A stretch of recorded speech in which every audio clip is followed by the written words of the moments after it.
Genino, bom dia. Bom dia. Vamos lá para a nossa última coletiva pré-jogo. E para um jogo tão importante, uma partida decisiva, e para nós aqui fica aquela expectativa de saber quem joga no gol, né? Como é que está a condição do Aranha? Ele terá essa condição? Não terá? Será o Rubinho o goleiro? Como é que foi essa semana de conversa para definir essa posição com a ausência do Kozminski? Não, eu acho que os dois estão em condições de jogo. O Aranha vindo de uma recuperação, né? Claro que ainda não 99%, mas não 100%. O Rubinho vem bem, não tem o problema físico, vem treinando. Então eu acho que eu tenho duas boas opções. Dois jogadores experientes, que é fundamental para esse jogo. Dois jogadores experientes, dois jogadores acostumados a isso. A gente vem trabalhamos com os dois, ontem fizemos a opção dos dois. E a gente vai ver a reação, como eles se comportam, para poder definir. Eu acho que qualquer que for a escolha, o torcedor pode estar certo que vai corresponder. Acho que são dois jogadores que não deixam o treinador temeroso, né, em relação à escalação. Acho que por qualquer um deles que eu optar, sempre bom você fazer um segredinho, né, não divulgar antes, mas eu tenho tranquilidade, qualquer um dos dois que for começar a partida. Bom, Genino, segue o mistério do gol. E no ataque, Rodrigão volta para a titularidade ou vai ter manutenção do time que venceu o CSA com o Daniel Amorim? Outro mistério. Não, é claro que eu tenho meu time definido. Eu falo sempre para vocês que nenhum jogador dorme sem saber que vai jogar, né? É por isso que nós fizemos, peço desculpa a vocês, mas por isso que nós fizemos os nossos trabalhos fechados ontem, porque eu fiz algumas mudanças, algumas observações no time, que eu posso iniciar ou dentro da necessidade de fazer no jogo. E hoje, com aquele time que eu defini que provavelmente iria começar o jogo, e que provavelmente vai começar, espero não ter nenhum problema até amanhã, nós fizemos posicionamento, para cada um saber o que vai fazer. Ensaiamos algumas jogadas de bola parada, com o grupo e com as opções, mas eu tenho o grupo definido. É que a gente se reserva o direito de não divulgar, porque é um jogo decisivo, contra um treinador que conhece muito bem o Avaí, as coisas do Avaí. Hoje todo mundo conhece bem todo mundo, né? Se você tem de antecedência a certeza de como vai jogar o time do adversário, você se precaver bem melhor, você faz de repente um planejamento um pouco melhor. Se você tiver dúvida, não que isso vá decidir o jogo ou não, mas você tem que falar para o teu jogador, é assim ou assim. Principalmente se a característica do jogador que vai entrar em relação a um ao outro for um pouco diferente. Então você tem que passar duas informações para o teu jogador, e isso de repente pode trazer no começo do jogo alguma estabilidade. Então é só esse detalhe, né? O mistério faz parte desse tipo de jogo. Como foi dito no início da entrevista, eu acho que é o jogo mais importante que o Avaí tem no ano. Ele define o futuro do Avaí para o ano que vem, né? E eu espero que seja um futuro promissor, espero que seja um futuro que realmente traga ao Avaí a chance de se estabilizar e de subir e de crescer com uma equipe que eu acho que o Avaí merece ser, né? E pode ser. Parar com essa história de subir e descer, mas antes de pensar em descer, você tem que pensar em subir. E esse jogo é que nos dá essa chance. Uma luta muito grande nós tivemos aí o ano todo, né? Eu acho que, por mérito, o Avaí merece subir. Nós tivemos 85% entre os quatro primeiros. Claro que, por erros nossos, nós deixamos escapar essa classificação já antecipada. Nós já poderíamos ter classificado, tá? Mas também essa equipe teve mérito que em algum momento que ninguém acreditava, ela foi buscar o resultado que trouxe de novo a equipe para a luta. Nós tivemos bem recentemente dois resultados, o Goiás e o CSA, que eram jogos que muita gente não acreditava e a equipe foi lá. Então acho que a gente tem que tomar o maior cuidado do mundo, você tem que dar uma tranquilidade muito grande ao grupo, uma confiança muito grande ao grupo e procurar usar de todas aquelas armas que você tem para tentar confundir o adversário, procurar saber coisas do adversário, para que a gente possa fazer um bom jogo e, se Deus quiser, tudo correr bem, atingir o nosso objetivo, que é voltar com o Avaí à Série A do Campeonato Brasileiro. Juninho, bom dia. Bom dia. Além desse mistério necessário aí que tu salientas, eu gostaria de saber o que tu espera do clima, porque o clima, como em outras oportunidades, já influenciou no teu time e no teu jogo. O que tu espera para isso e até que ponto tu tens que te preparar no sentido de uma eventual chuva, que é o que a princípio... Eu acredito que muito provavelmente nós vamos jogar mais uma vez com chuva. O que nós fizemos essa semana, eu falo nós porque aqui nós trabalhamos todo mundo num objetivo só. Quem trabalhou foi o pessoal da manutenção. Fizemos uma manutenção no campo, foi colocado uma cobertura de areia para que você evite pelo menos o barro.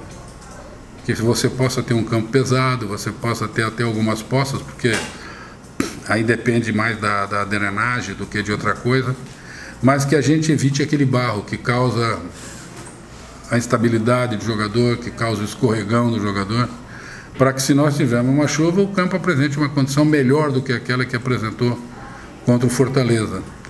Porque ficou provado que o nosso time jogando num campo naquelas condições tem um decréscimo de produção. É característica do jogador, não adianta. Aí você até vai se adaptar ao campo, mas você vai começar a jogar um tipo de jogo que você não está acostumado a jogar, que é o chutão, que é a bola longa, que é o bico para frente. E não é esse o jogo do Avaí, né? Não é esse o jogo do Avaí. Então, claro que conversamos, mas você só vai administrar o problema na hora que ele se apresentar, porque nós não sabemos a quantidade de água que vai cair, pode ser uma chuvinha, pode ser uma chuvona, mas me preocupa.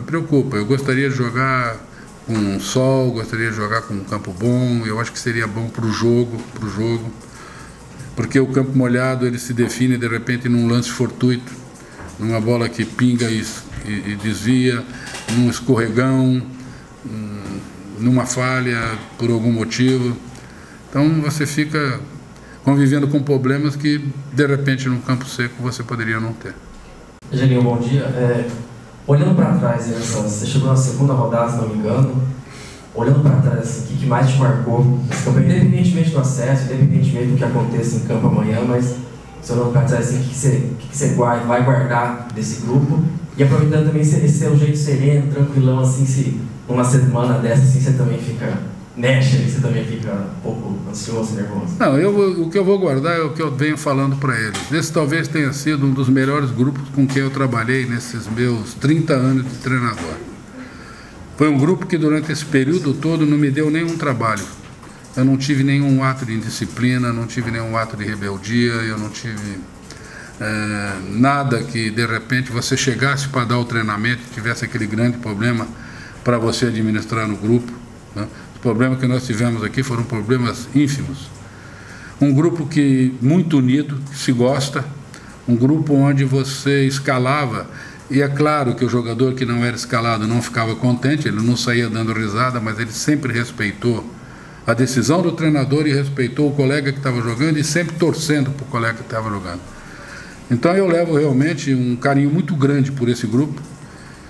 Ele vai servir de exemplo, acho que tem que servir de exemplo para todos os outros grupos que de repente passarem por aqui, porque vocês que nos acompanham, nos cobrem no dia a dia, são as testemunhas. Nós nunca tivemos um grupo que conviveu com vários problemas internos e externos, né? E sempre soube administrar bem, sempre matou no peito e levou, nunca se entregou, nunca ficou no chão, nunca tirou o pé do acelerador, por mais difícil que fosse o momento, nunca tirou o pé do acelerador, sempre acreditou que podia.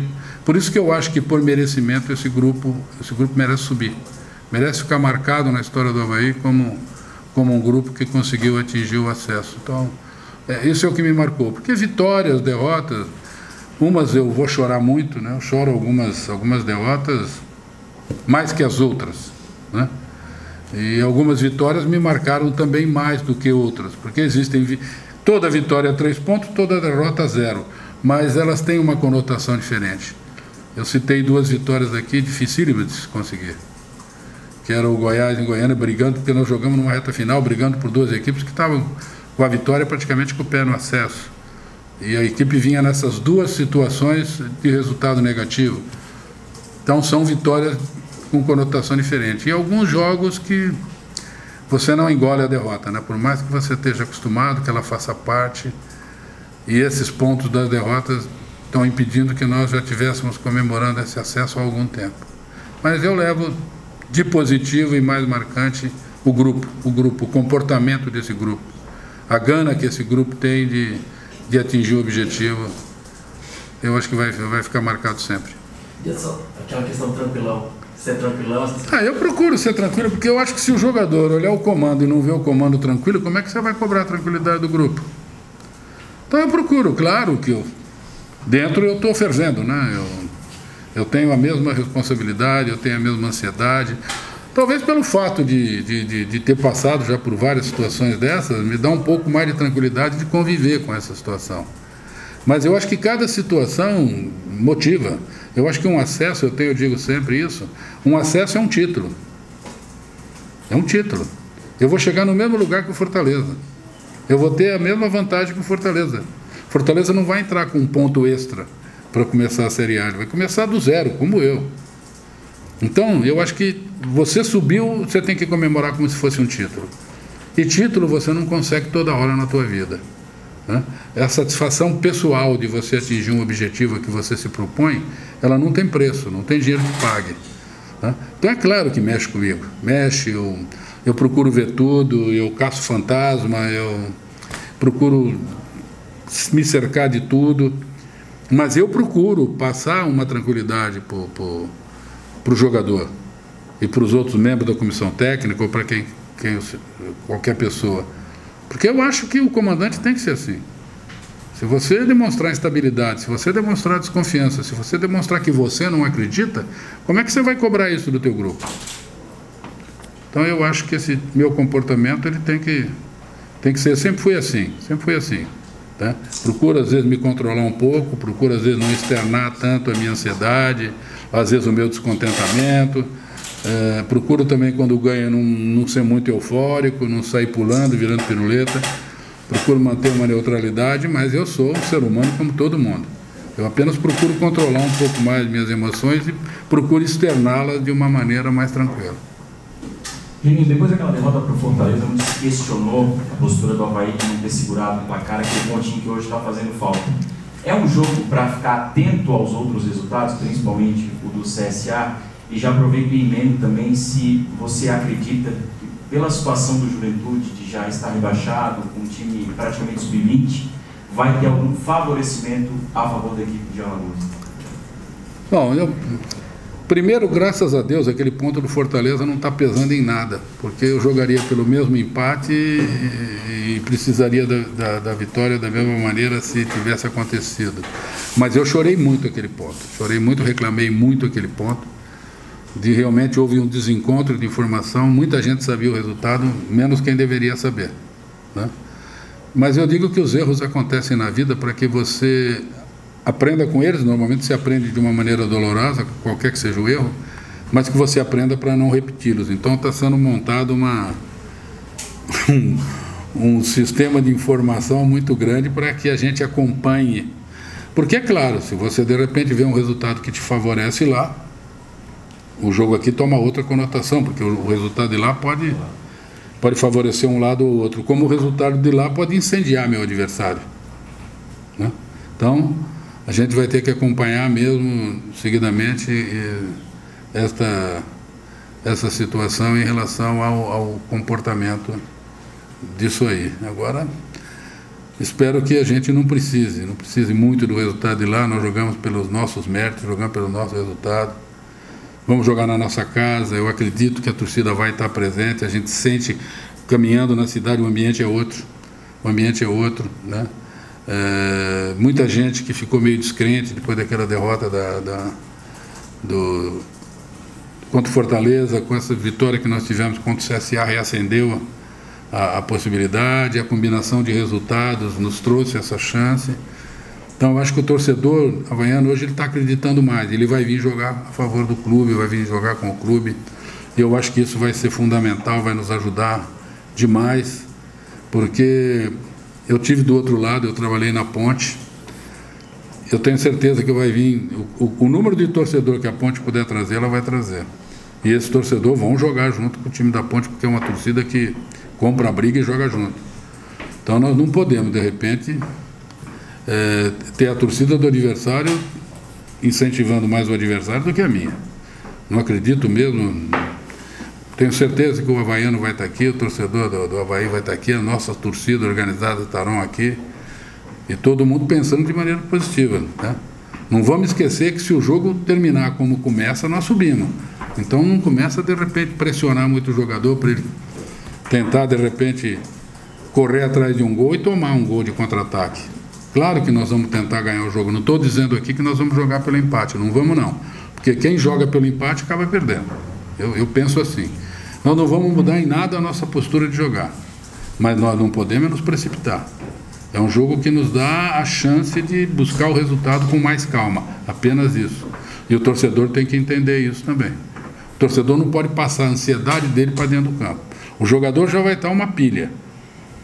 Todos nós sabemos que nosso time tem pouquíssimos jogadores experientes. Tem muito garoto jogando, muito garoto que está vivendo essa situação talvez pela primeira vez. Se você jogar carga em cima desses garotos, aí, de repente, nós vamos ter algum problema que possa nos prejudicar bastante. Não, acredito que não. Eu acho que, é claro que o Juventude já liberou alguns jogadores, o Juventude já está pensando no Campeonato Gaúcho no ano que vem, mas eu acho que aqueles que ficaram lá vão tentar mostrar qualidade, inclusive para aquilo que o Juventude tem pela frente. Eu também joguei no Juventude, né? Tive praticamente 2 anos dentro do Juventude como jogador, voltei para o Juventude 2 vezes como treinador, conheço bem o pessoal do Juventude, conheço as pessoas que dirigem o Juventude, são pessoas seríssimas, são pessoas honestas, que não entram em esquema, tá? Eu acredito, conheço muito bem o treinador do Juventude, o Vink, foi meu companheiro de futebol, nós jogamos praticamente juntos. É uma pessoa séria, eu acho que ele vai motivar o seu grupo, ele vai tentar tirar o melhor do seu grupo. Nós vimos esse grupo, o próprio Vink e algum jogador chorando na queda do Juventude. Eu acho que um time que tem esse comportamento não pode, no último jogo, entregar um jogo. Ele pode até perder. Ele pode até perder, mas jogando a bola. Não acho que vai haver favorecimento, não. Torço para que o Juventude faça um grande jogo, torço para que o Juventude se recupere, que ele termine o campeonato com uma grande vitória. Eu acho que tem condições disso. Eu não tenho esse temor da entrega de jogo, não, porque conheço muito o pessoal do lado de lá.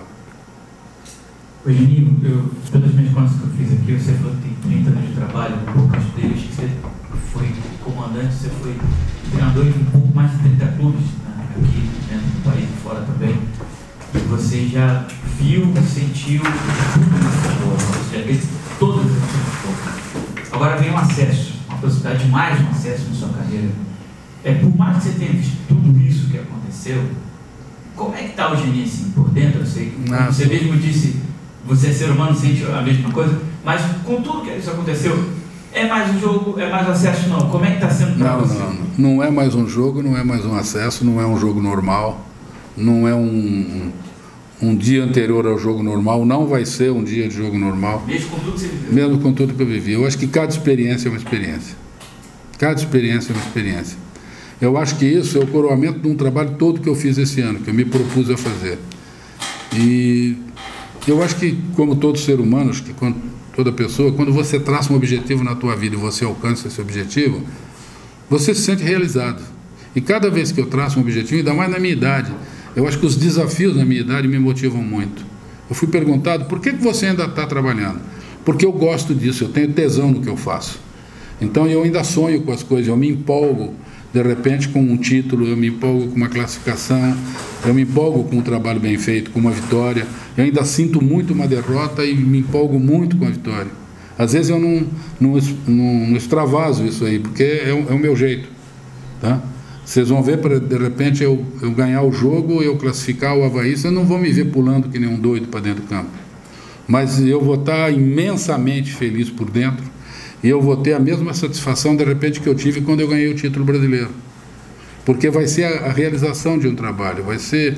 Eu, por exemplo, provar para mim mesmo que eu ainda posso. E como eu digo, na minha idade, eu provar para mim mesmo que eu ainda posso é fundamental. Fundamental. É isso que me mantém trabalhando. O dia que eu aceitar um jogo desse como um jogo normal, se eu ganhar, ganhei, se eu perder, perder, eu tenho que parar.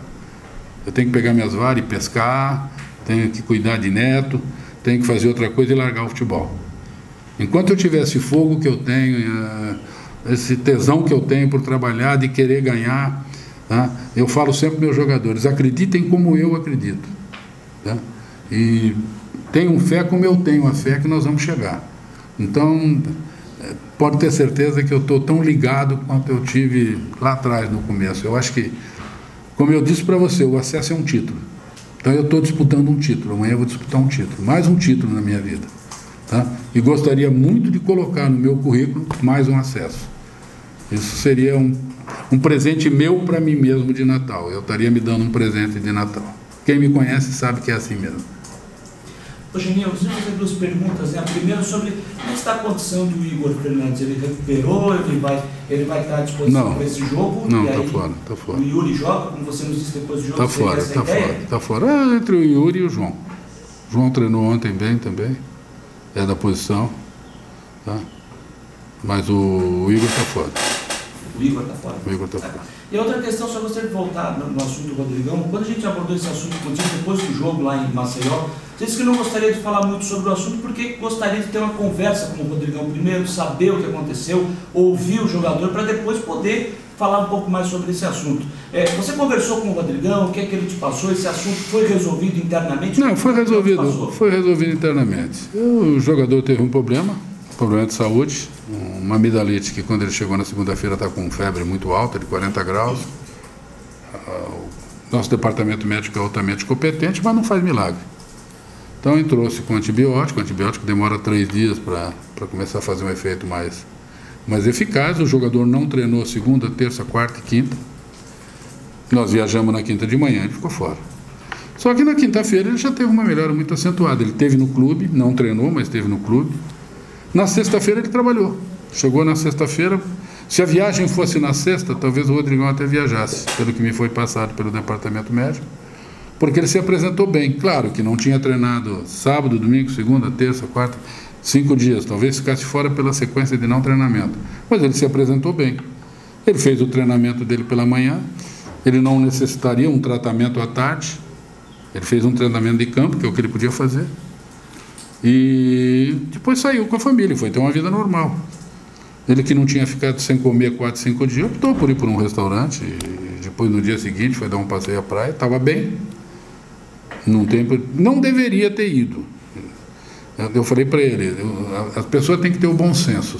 Ele errou em não ter o bom senso, não no ato que fez. Se você fica 4, 5 dias debilitado, você fica fora de um jogo por ter ficado doente. Você não viaja num jogo praticamente decisivo, onde você era o titular, o artilheiro do time, um dos artilheiros, todo mundo contando com você. E daqui a pouco cai na rede social que você está num restaurante numa praia, você vai dar o que falar. Mandaria o bom senso que você pedisse uma comida na tua casa e que ficasse quieto na tua casa, sem ir para a praia. Tá? Ou então vai fazer um passeio a pé ali no mercado, vai em algum lugar assim. Então ele errou por ter se exposto. Tá? Está treinando normalmente, não criou problema. Um jogador que está à disposição. Não houve um ato de disciplina, ele não saiu para quebrar a noite,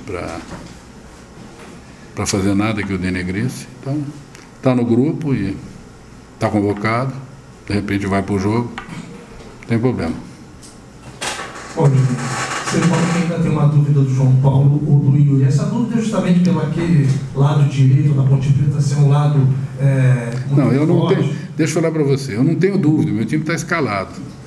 Tá? O que eu não passo é para vocês, eu estou dando opções que eu tenho. Eu tenho na lateral esquerda João Paulo ou Igor. Eu tenho no ataque Rodrigão. João Paulo ou Yuri. Ou Yuri, desculpa. João Paulo ou Yuri. Eu tenho Rodrigão ou Daniel. Eu tenho essas duas. No gol, eu tenho Aranha ou Rubinho. Mas eu tenho meu time. Eu não tenho dúvida, eu não fico com dúvida. Se eu tiver dúvida, eu estou danado. Eu tenho dúvida quando eu tenho um jogador assim que vai fazer um teste físico. Aí eu tenho dúvida. Mas não é o caso de nenhum dos que estão aí. Todos eles estão treinando. Alguns com uma pequena limitação, mas ninguém vai fazer teste. Então, se Deus quiser, e eu espero que isso aconteça, que não tenha problema nenhum amanhã, se o jogo fosse agora, nós estamos 12:30, se o meu jogo fosse hoje à tarde, o meu time já estava escalado para entrar. Então, Mas vocês estão liberados para fazer especulação, dar palpite. Eu acho que devia jogar esse, aquele. É sempre bom, né? Ninguém me perguntou se o Marquinhos joga. É a última partida dele, já tá bom as coisas. Porque podiam perguntar, é Marquinhos ou Pedro Castro? Não era sempre assim? Pode ser também, né? Marquinhos ou Pedro Castro, não? Não sei se o Pedro Castro vai. É a última do Marquinhos, de repente eu resolvo dar um presente para ele, né? Então é o que eu falo, tem tanta coisa que envolve esse jogo, né? Mas é sempre bom que tenha dúvida, né? Sempre bom que tenha um pouco de... O que eu falo, o que eu puder jogar de dúvida na cabeça do Gilson, que é um grande amigo, mas amanhã, né? Ele com a dele, eu com a minha, eu vou fazer. Mas como eu também sei que ele tem o time dele escalado, ele pode estar divulgando um time e entrar com outro. Isso é coisa que, por exemplo, eu não faço. Se eu divulgar um time para vocês, é aquele que vai entrar. Tem gente que divulga, não tenho dúvida, mas na última hora eu tive um problema de última hora e mudei, né? Então, de repente eu não acredito muito que aquele time que está sendo divulgado da Ponte é o que entra. Eu fico sempre com o pé atrás. Então, se eu fico com o pé atrás dele já divulgando o time, ele vai ficar com 2 pés atrás e eu não divulgando o meu. Então é por isso que a gente faz esse charminho assim. Isso é frescura, mano. Comentasse aí que está envolvido a partida.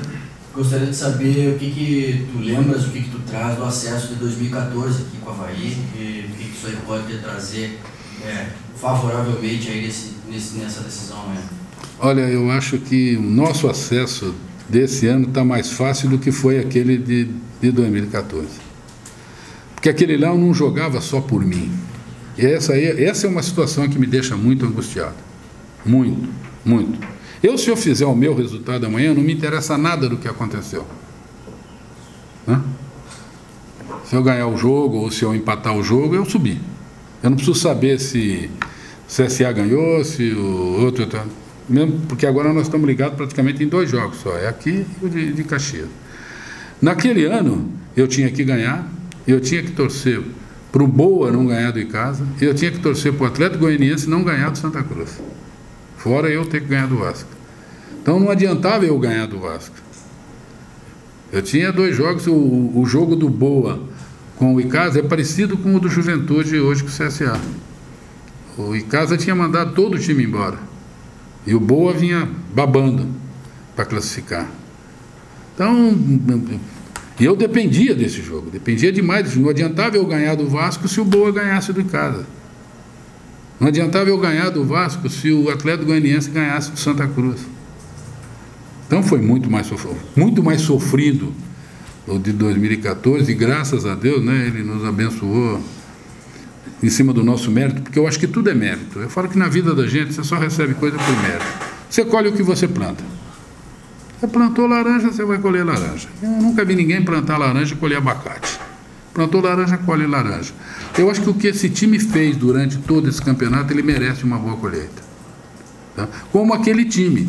Foi um time que saiu de situações difíceis, estava muito bem no campeonato, depois deu uma capotada, ficou uma sequência de jogos sem vencer, mas no final recuperou, fez 3, 4 jogos sensacionais, inclusive um jogo parecido com esse que nós fizemos com o CSA, nós fizemos lá com o Santa Cruz, ganhando de 1-0, com um jogador a menos, e aí nós trouxemos a chance de decidir. Fizemos a nossa parte e, graças a Deus, fomos beneficiados com 2 resultados paralelos. Eu espero que esse ano a gente faça a nossa parte.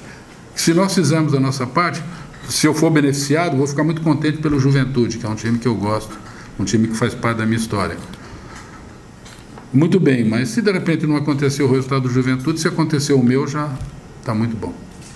Geninho, só voltando a falar sobre a questão dos seus 30 anos de carreira e pelos que você treinou, a gente vê que o senhor deve ter visto muita coisa em relação a esquema de jogo, esquema tático, 3-5-1, 4-4-2, 4-2-3-1. E cada vez mais eu percebi nessa Série B, até quando você chegou aqui e implementou um trio de zaga, mas sim jogando de uma forma muito simples, o tal do arroz e feijão, mas bem temperado. Hoje está faltando isso, pelo que você percebe, não só na Série B como na Série A, no futebol mundial. Está acontecendo isso, essa falta desse feijão com arroz temperado? Você está vendo que tem muita gente inventando coisa no futebol e falta um pouquinho desse futebol simples hoje? Estão abrindo mão daquilo que o futebol tem melhor, que é a sua essência de jogar. Tá? de procurar o gol. Eu acho que hoje no futebol, a maioria, não todos, graças a Deus, a maioria dos treinadores, ele parte do eu preciso me defender para depois atacar. Só defender. Então defender hoje passou a ser uma prioridade. Então se fala muito em marcação baixa, em time compactado, em tirar espaço, em posse de bola. Tudo isso vem para a parte defensiva, né? Muitas equipes estão jogando de maneira reativa, trazem o adversário para fazer o contra-ataque. Hoje, se você for ver, a maioria é Série C, Série D, Série A, Série B, um índice bem alto de gols, eles saem ou de contra-ataque ou de bola parada, escanteio ou falta lateral, ou bola cruzada, bola aérea, de um cruzamento. Se você tem pouco gol de bola trabalhada, eu vi um gol ontem, acho que do Vasco, que me lembrou a época que eu ainda jogava, Coutinho, Pelé, vários outros times. Pikachu entrou, encostou, o cara fez a tabela, o Pikachu foi na cara do gol. Eu falo para todo mundo, até hoje ninguém marca a tabela. A tabela é uma jogada imarcável, porque o cara toca e passa e recebe na frente. Até o marcador girar, ele está na cara do goleiro. Só que se faz pouco isso. Se faz pouco porque não dão liberdade para o jogador fazer. Obrigam o jogador a jogar num toque, obrigam o jogador a tocar do lado, obrigam o jogador a correr. Então eu acho que, eu já falei isso outras vezes, nós estamos tendo um futebol, algumas equipes estão jogando mais agressivamente, Palmeiras está jogando mais agressivamente, por isso está líder do campeonato. É um time que está buscando gol direto. A gente vê algumas outras equipes, poucas, Grêmio busca gol. Mas muitas equipes estão jogando aquele futebol de primeiro, eu não vou tomar, vou fazer um e vou levar. A competitividade às vezes leva a isso, a instabilidade dentro do emprego às vezes leva a isso. Tá? Todo treinador sabe que se ele perder 3 jogos, 4 jogos seguidos, ele é mandado embora.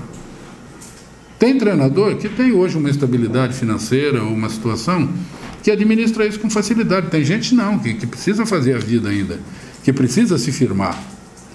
Então ele joga para não perder. Não pode nem se criticar isso às vezes. Joga um futebol mais compacto, um futebol mais amarrado, tá? Parte-se do não. Claro que eu também trabalho assim, eu trabalho, vou procurar não tomar e vai fazer o gol. Só que eu também penso que quanto mais tempo a bola estiver no campo do adversário, menos ele está no meu.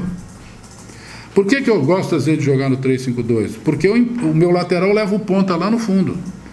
Então, se o meu lateral leva o ponta lá no fundo, o ponta não está jogando em cima do meu lateral. Eu estou levando um atacante. Como hoje faz-se os ponta marcar os laterais, se eu empurrar o ponta lá embaixo, o jogador do outro time está jogando sem ponta. Eu, se não tivesse perdido o alemão, eu estava jogando no 3-5-2 até hoje. Porque, se vocês forem analisar, foi o melhor momento do ABC. Do Avaí, desculpe. Foi o melhor momento de Guga, foi o melhor momento de Renato, foi o melhor momento de Capa. Você perguntar para esses jogadores, eles adoram jogar no 3-5-2, Betão. Só que depois, eu achei que com a saída do alemão, Marquinho, Ailton, Marcão, eu poderia encaixar o 3-5-2, eu não encaixei mais. Eu digo que para jogar no 3-5-2 você tem que ter algum... Eu não perdi o líbero, mas eu perdi o encaixe. Que o alemão fazia uma descida pelo lado direito, ele ia empurrando o Renato, ia empurrando o Guga, ele tinha uma volta, uma recomposição muito forte, ele tinha um jogo aéreo muito forte. Então eu tentei e as coisas, vocês acompanharam, não funcionou muito bem, eu tive que mexer. Hoje eu não jogo, hoje eu jogo praticamente num 4-3-3. Né? Procurei mexer o mínimo possível, adaptar algumas coisas daquele 3-5-2, mas eu acho que era um esquema muito mais voltado à ofensividade. Foi aquele período que nos deu hoje esse saldo de gol que nós temos. Porque muita gente, o 3-5-2 retranca. Depende do jeito que você joga com 3-5-2. Se você jogar com 3 zagueiros, segurar os teus laterais e botar 2 volantes, você fez uma puta de uma retranca. Mas se você jogar no 3-5-2 com só um volante, como nós jogamos, os laterais jogando como ponta, eu chegava com 8 jogadores na frente, 7 jogadores na frente. Foi o melhor momento em que o Avaí fazia gols e não tomava. Então eu acho que você tem que jogar. Não critico ninguém, não. Eu acho que cada um tem a sua filosofia de jogo, cada um sabe onde o sapato aperta. Mas eu ainda sou um pouco mais da antiga. Eu prefiro não tomar. Mas meu time sempre joga voltado ao gol. Talvez por isso nós tenhamos esse aproveitamento tão bom nos jogos fora de casa. Porque no jogo fora de casa, o adversário é obrigado a me atacar. E aí eu tenho espaço para jogar em cima dele. A maioria dos jogos aqui na tua casa, o adversário vem jogando dessa maneira que nós estamos falando. Ele vem todo reativo, ele coloca a bunda lá atrás e joga no teu erro. Um exemplo foi o jogo do Goiás. O Goiás tomou o maior sufoco, fez um contra-ataque e ganhou o jogo. Então eu sou favorável a um futebol um pouco mais jogado, mas não está sendo bem assim no nosso Brasil, não.